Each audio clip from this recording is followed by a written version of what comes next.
Hi everybody, this is Dr. J, and it's Tuesday. I'm bringing you your Tuesday traveling thought from the parking lot of the gym. I just finished working out, that's why my face is beet red, but I really tried to work hard at it to get to my desired goals.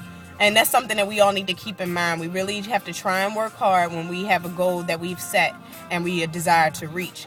But at the same time, while we're pursuing the road to success, we have to realize that there might be opportunities of failure. So what do we do in those opportunities? Either we learn from them, grow from them, and pick up the pieces and move forward. Or we realize that it's not the way that we need to go and we need to try something different.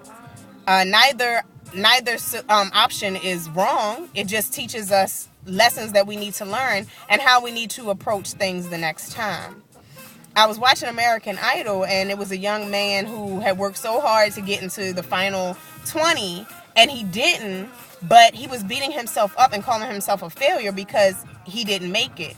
Now, granted, he wanted to be in the top 20, who wouldn't? But at the same time, with the circumstances that he was facing, he didn't really think about the fact that he got as far as he did.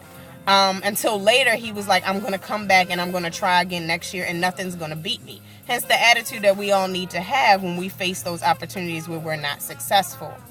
So he'll come back. He'll be stronger, hopefully. He'll be able to sing to the judges and hopefully make the top 20 next year. Approaching it differently. And I say that because I hear the saying, when at first you don't succeed, try again. Well, in my mind, I think when at first you don't succeed, you can try again, but try something different. Try something different again.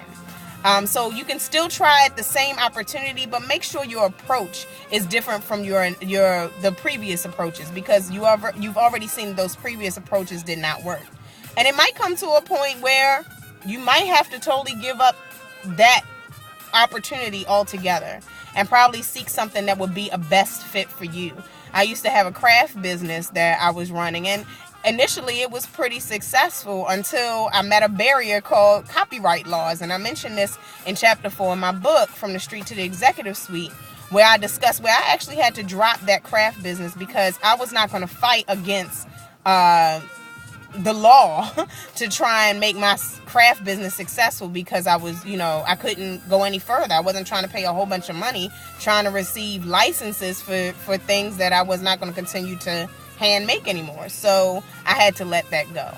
So you might come to the conclusion where you might need to try a different approach to move forward to get past that opportunity that may have been unsuccessful, or you may need to stop it totally, come up with a new game plan and approach it differently, or you may have to not approach it at all. So those are some options to really think about, but at the same time, don't be afraid to fail, because failure is a part of life's lessons. So that's my Tuesday traveling thought, and I'm Dr. Jace, and I hope that you have a great evening. Take care.